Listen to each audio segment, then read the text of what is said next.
Seven Mountains TV.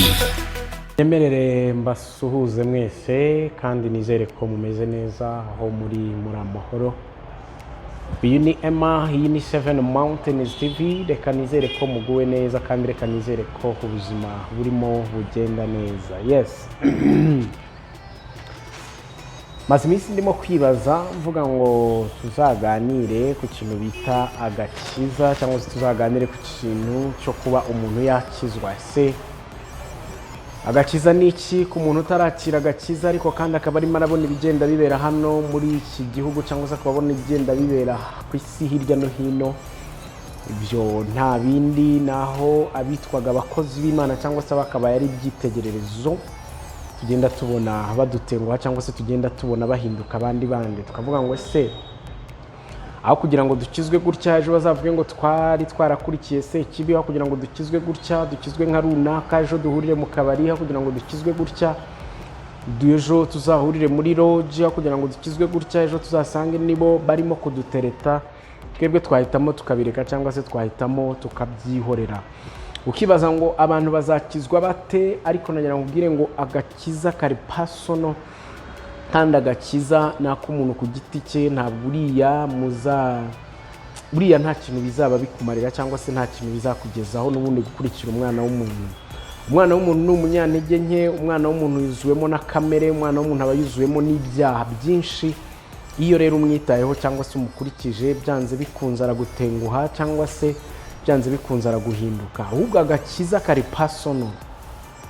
Ukwiriye gukizwa wirebyeho cyangwa se ukwiriye gukizwa ari uko warehejwe n'Imana cyangwa se wahamagawe n'Imana. Niba wumva Imana iguhamagarira gukizwa, ntabwo iguhamagara ngo urebere kuri runaka. Yes, harimo abyitegererezo, harimo abo dukwiriye kuba twareberaho, ariko si igihe nyine abantu tubona ko badutenguha kandi tukaba dushaka gukizwa, tukaba turushe uburetwa bwa Satani, dukwiriye kubuvamo ni uko dushaka Imana ku giti cyacu.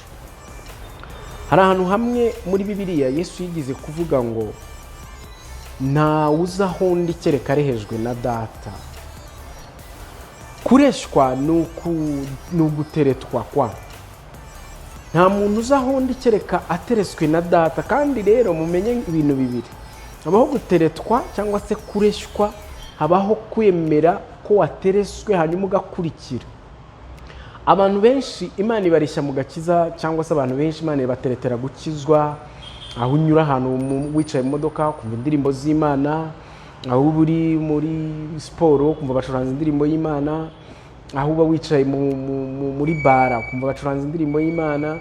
Hirya no hino ukagenda uhura n'indirimbo z'Imana. Buri murareshwa n'Imana, birimo irakubwira waje ko ngushaka, waje ko ngukeneye. Noneho ni bande bemera kureshwa sasa? Abemera kureshwa nibo bakurikira Kristo, ni ukuvuga ngo nibo bakizwa.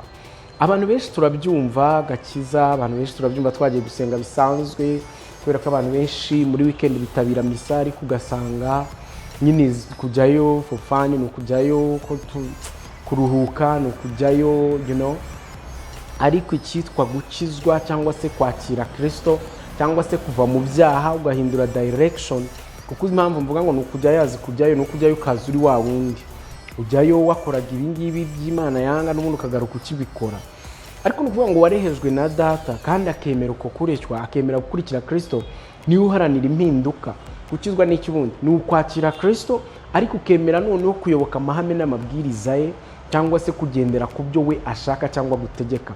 Rero iyo urebeye ku muntu warehejwe nabi cyangwa se waje nyine gutyo gupfa kuza, nyine usanga ubaye disappointed. Gukizwa ni wowe ukwiriye kwemera icyo Imana igushakaho cyangwa se gutegeka, hanyuma ukemera no kukigenderamo, bityo ukaba urakijijwe. Umuntu rero unyumva utarakizwa, umuntu unyumva utazi iby'agakiza ibyo ari byo, ntuzakizwe ureba umuntu cyangwa ngo ukizwe ushaka gusa n'umuntu, ahubwo kizwe ushaka gusa uko Kristo asa. Kubera ko abantu benshi bakijijwe imbere y'abashumba babo, abantu benshi bakijijwe ku by'imihango n'imigenzo by'itorero, ariko Kristo ntabwo abazi cyangwa se ntabwo bari inshuti ya Kristo. Ibyo tuzabikoramo ikiganiro kirambuye.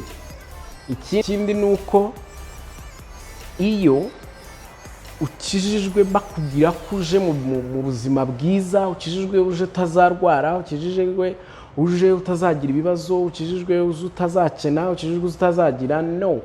Biriya yes ni ibyo kugira abantu bakoresha kugira bareshya abantu benshi baze bakurikiye mwene ibyo bintu, ariko gukizwa no guhindukira no kwemera Kristo. Kandi Bibiri iravuga ngo uwemera yikorera umusaraba nkurikira. Umusaraba ni iki? Ni ibyo by'ubuzima busanzwe bwa buri munsi. Nuko umenye ngo nuhagera uzarwara kuko uzaba ukiri ku isi, uzakena kuko birashoboka cyane. Kuba rero warukijwe kandi ugakena ntabwo ari igitangaza rwose. So rero kizwa ushaka Kristo, intumbero ya mbere yuko Kristo ashaka ko abantu bakizwa no kugira ngo bazabone ubugingo buhoraho. Yes, n'ubuzima hano ku isi ashobora kutworohereza, ashobora kuturwanirira intambara, ashobora kutugirira neza mu buryo bumwe cyangwa ubundi, ariko ntabwo ari ihame ntabwo ari ryo hame rya mbere ryo mu gakiza. Ihame rya mbere ryo mu gakiza nuko abantu bazabona ubugingo buhoraho. Rero ndagushishikariza cyangwa se ndifuza ko wakizwa ariko utarebeye ku muntu, wakizwa udashaka ibintu, wakizwa utagendeye ku byifuzo by'ibifatika, wakizwa utagendeye ku kindi kintu icyo ari cyo cyose, ahubwo wakizwa kugira ngo uzaragwe iby'ubugingo buhoraho, cyangwa se wakizwa kugira ngo uzabane na Kristo mu bwami bwe. Bakunzi ba Seven Mountains TV, rero ndashaka kuzategura ikiganiro gisesuye ndetse nkagira n'umutumirwa tuganira ku by'aka gakiza. Agakiza ni iki? Umuntu akakira ate? Umuntu akaba mate? Umuntu akagendera mate? Umuntu agakurira mate? Ko biba bisaba ko mu gakiza nyine umuntu akabamo agakura. Ni process. Umwana aravuka agakura, kazaginda abo umugabo cyangwa se agasaza. Rero reka tuzabiganireho mu buryo burambuye nazanye uwo muntu, ariko nasaga naho nkora intro y'icyo kiganiro mbabwira ngo dukizwa kuko dushaka kuzabana na Kristo mu bwami bwe, dukizwa kuko dushaka guhinduka mu mico no mu myifatire, ariko intumbero ari iyo ngiyo. Ntabwo dukizwa ngo ubuzima bwa hano mu isi bugende neza. Ushaka ko ubuzima bwe bugenda neza ajya gukora akagira amafaranga. Ushaka ko ubuzima bwe bugenda neza abana n'abandi amahoro, yego.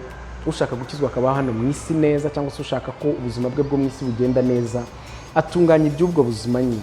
So gukizwa rero no gutunganya iby'ubugingo kugira ngo ubugingo bwawe bube buzima, hanyuma mu gihe gikwiriye Kristo ubwo azaba agarutse azatujyanane n'itorero rindi muri rusange. Ndabashimiye rero abakunzi ba Seven Mountains TV, ariko icyo numva nifuza nuko twakizwa, icyo numva nifuza nuko twakwemerera Kristo akaza mu buzima bwacu, akaza mu bugingo bwacu, akaza mu mibereho yacu, kubera ko nicyo cyabera umuntu wese cyiza. Murakoze, Imana ibahe umugisha. Nshimira abantu mwese mwakoze subscribe. Sabe n'abandi bose batarakora subscribe kuri iyi channel gukora subscribe kugira ngo tujye tubana mu biganiro byose. Hanyuma Imana ibarinde, Imana ibahe ubuzima buzira umuze, kandi ibahe umugisha cyane mwinshi. Ndabakunda. Iyi ni Seven Mountains TV, uyu ni Emma. Ciao ciao.